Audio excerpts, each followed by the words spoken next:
Rumah di ujung desa. Di sebuah desa terpencil, jauh dari hiruk-pikuk kota, berdiri sebuah rumah tua yang dikenal oleh penduduk setempat sebagai rumah hantu. Rumah itu sudah lama ditinggalkan, dan hampir tidak ada yang berani mendekatinya, kecuali sekelompok remaja penasaran yang memutuskan untuk menginap semalam di sana. Di malam yang gelap dan dingin, 5 orang remaja Rina, Andi, Budi, Siska, dan Dedi memasuki rumah dengan penuh rasa ingin tahu. Mereka membawa beberapa peralatan seperti senter dan kamera untuk merekam pengalaman mereka. Ketika mereka melangkah ke dalam, suasana terasa berat dan sepi. Bau busuk dan debu tebal menyambut mereka. Malam semakin larut, dan cuaca di luar menjadi semakin buruk.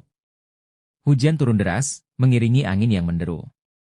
Dalam keadaan seperti itu, suasana rumah semakin mencekam. Mereka memutuskan untuk membagi diri ke dalam 2 kelompok. Rina dan Andi pergi ke lantai atas, sementara Budi, Siska, dan Dedi menjelajahi lantai bawah. Di lantai atas, Rina dan Andi menemukan kamar tidur yang sangat tua. Mereka memperhatikan benda-benda yang tergeletak di sekitar, termasuk sebuah cermin besar yang sudah penuh dengan debu. Saat Andi membersihkan cermin tersebut, dia melihat ada bayangan samar di belakang mereka. Andi menoleh, namun tidak ada apa-apa di sana. Sementara itu, di lantai bawah, Budi, Siska, dan Dedi sedang memeriksa ruang bawah tanah. Ketika mereka membuka pintu ruang bawah tanah yang berderit, mereka merasakan hawa dingin yang menusuk. Di dalam ruang bawah tanah, mereka menemukan sebuah meja kayu tua yang penuh dengan peralatan medis aneh. Di atas meja, ada sebuah buku catatan yang tampak sangat tua dan usang. Ketika mereka mulai membuka buku tersebut, mereka mendapati tulisan tangan yang tidak dapat dibaca dengan jelas, tetapi ada satu kata yang cukup menonjol, "Getolong." Di tengah-tengah pembacaan mereka, terdengar suara berderit dari arah atas. Ketiganya saling berpandangan dengan cemas. Di lantai atas, Rina dan Andi merasakan ada sesuatu yang aneh. Tiba-tiba, pintu kamar tertutup sendiri dengan keras. Mereka mencoba membuka pintu, namun tidak berhasil. Suara langkah kaki berat terdengar mendekat dari lorong di luar kamar.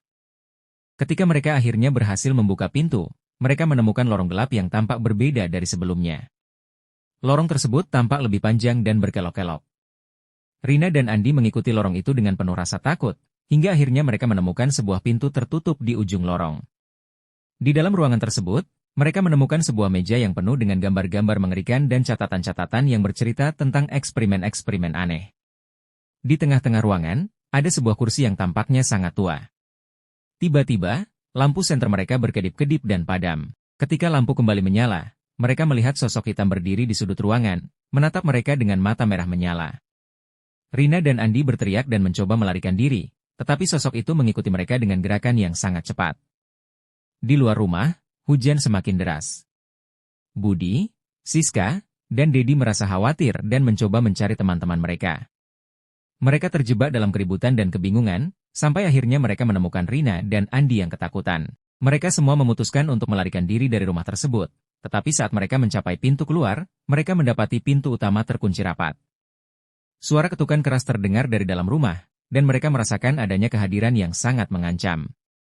Akhirnya, dengan usaha keras, mereka berhasil membuka pintu dan melarikan diri keluar rumah. Hujan masih turun deras, dan mereka tidak berhenti berlari sampai tiba di desa terdekat. Mereka menceritakan pengalaman mereka kepada penduduk desa, yang kemudian menjelaskan bahwa rumah itu dulunya adalah rumah seorang dokter gila yang melakukan eksperimen kejam terhadap pasiennya. Sejak saat itu, rumah itu tidak pernah bisa dijual atau dihuni lagi. Rina, Andi, Budi, Siska, dan Dedi tidak pernah kembali ke rumah itu lagi. Mereka hidup dengan bekas ketakutan yang mendalam, dan setiap kali hujan turun, mereka selalu teringat pada malam yang mengerikan itu, malam ketika mereka berhadapan langsung dengan sesuatu yang tidak seharusnya mereka lihat.